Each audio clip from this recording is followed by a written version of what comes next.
pattern, but I made sure to add extra little accents that are repeating but different. So since we have the kick that's very consistent and rhythmic, we can be a little more interesting with our percussion. And so I didn't want the pattern to just be 8th notes or 16th notes.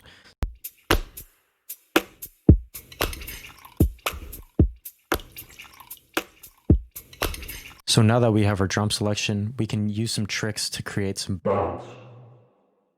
Although this hi-hat sample is quite dynamic and does have its own groove, what we can do is delay the hi-hats so they hit a few milliseconds after the beat. You can do this by using track delay on Ableton or just by clicking and dragging it over. I then like to add strategic cuts within the sample, preferably before loud transients such as claps or kicks. These breaks are not very noticeable in the context of the whole track, but contribute greatly to the overall bounce of the track.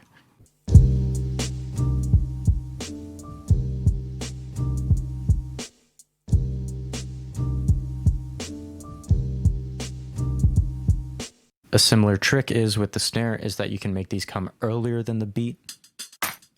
What this will do, contrasting the hi-hat delay, is actually create a drunk feel to your percussion.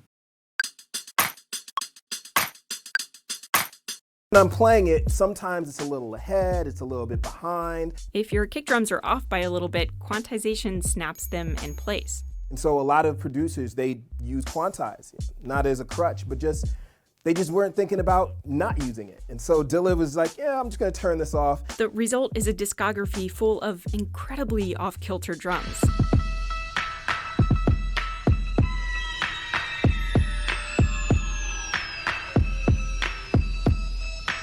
This loose drumming style was incredibly influential. Since your groove is based on something that's repeating throughout the song, you want to add variety to it. And you can do this by supplementing the track with a lot of different one-shots and fills in order to add a lot of variety to your track. So sound selection is very important because you almost want to cover the entire frequency spectrum with your drums. Obviously, you want to leave out space for your melodics, but drums do cover everything. You got the low end, you got the mid, and you got a lot of the high end. And so with sound selection, it's important that each element is separate from each other. You always want to be able to choose sounds that have tones that you can be able to clearly define from each other.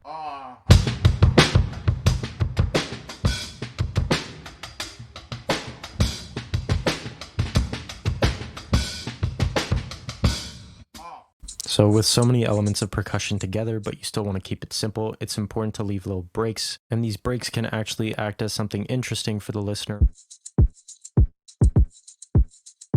Put together, we have a little bit of side chains so that the kick can come through. So now we have a pretty nice foundation.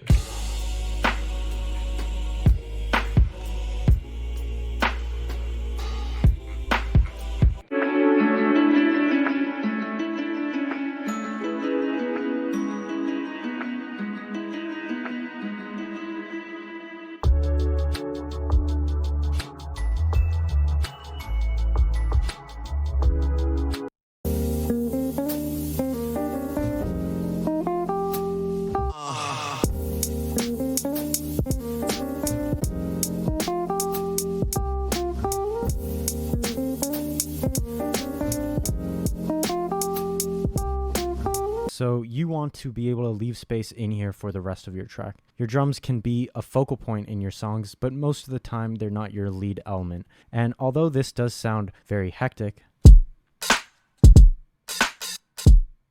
there are clear gaps within the beat to leave room for everything else.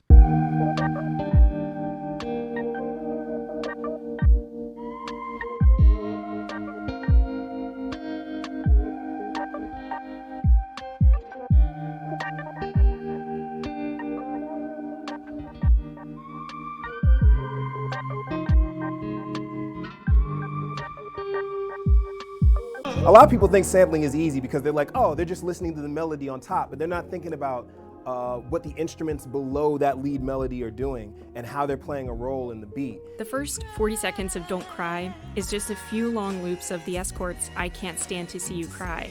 He barely did anything with them. He's basically saying, this is all I have to work with.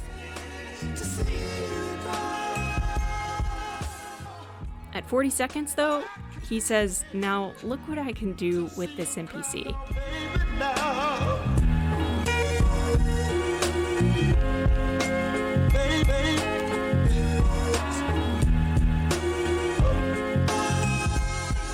Instead of chopping to the melody, he chopped up a handful of kicks and snares throughout the entire song, regardless of the melody on top of it.